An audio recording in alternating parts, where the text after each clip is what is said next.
the dad speech. Please help me welcome Mike Carr.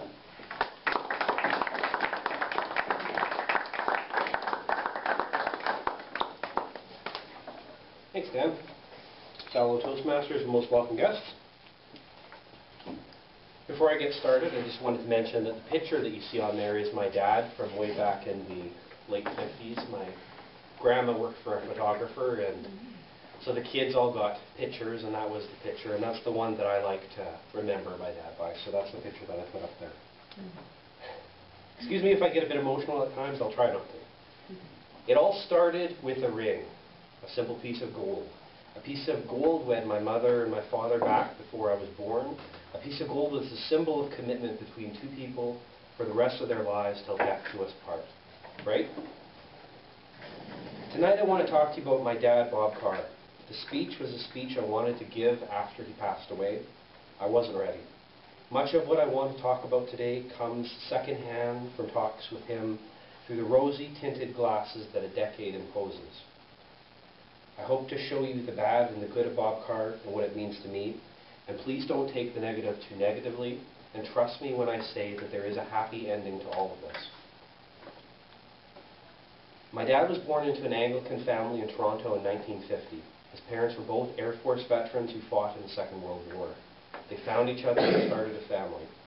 When my dad was born, he was the youngest of 4 children.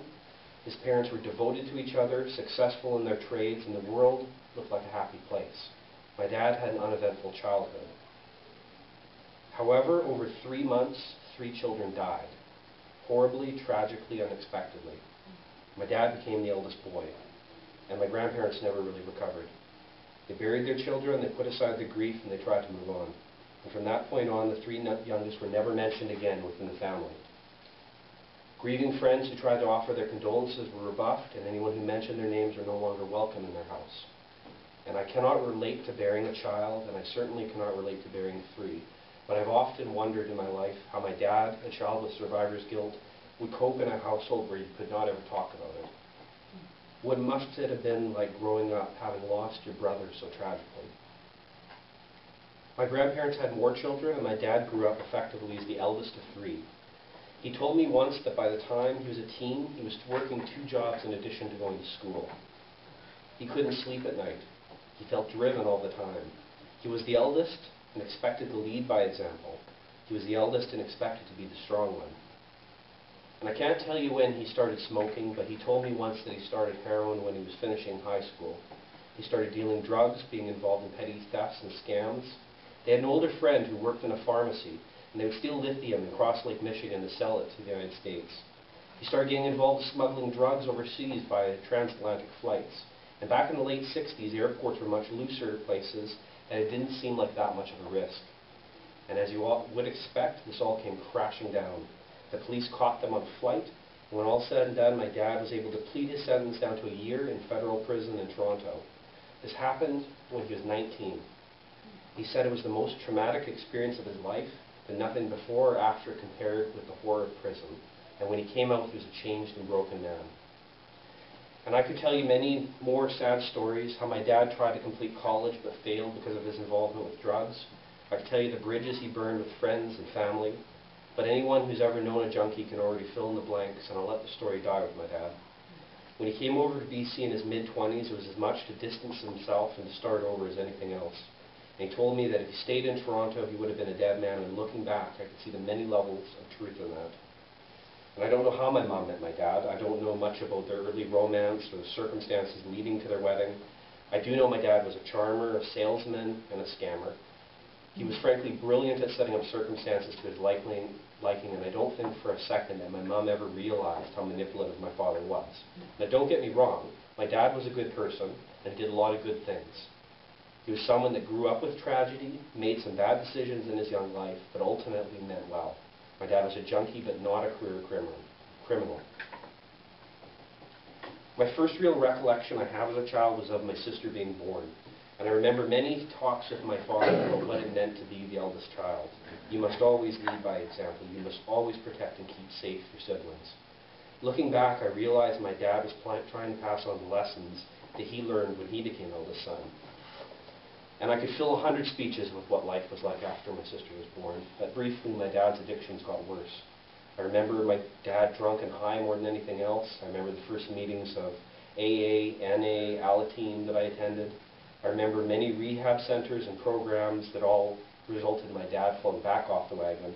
And in particular, I remember him fatally overdosing at Christmas almost 10 years ago. But let's look on the other side of the coin. My dad told me once that the birth of me and my sister was the greatest thing that ever happened to him. And he told me that we were the only reason that he didn't give up. When my sister was born, he helped me to understand that she was the single most important person in my life, which guided my life from that point forward. In the painful early mornings, he was my hockey coach. He was my baseball coach after school. He was involved with my scouting on the weekend. And many times growing up, he had his license suspended for drunk driving. He died with 7 drunk driving convictions that I was aware of, but he would still get on his mountain bike and trudge through the snow to school functions. He was very excited about every school report card and every success that we had as kids.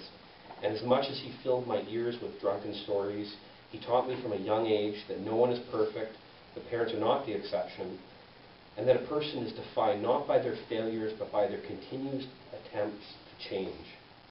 My life has been profoundly and positively impacted from my experiences with my dad. But let me condense that down into a single story that's a good metaphor for it all. After my dad passed away, I started reconstructing the events that led to his death, and I found that near the end he got so bad that he literally took back the Christmas presents that he bought for my then pregnant sister and used the money to buy the last bit of heroin that he used. On so many levels, that was symbolic of a selfish life ruled by drug use.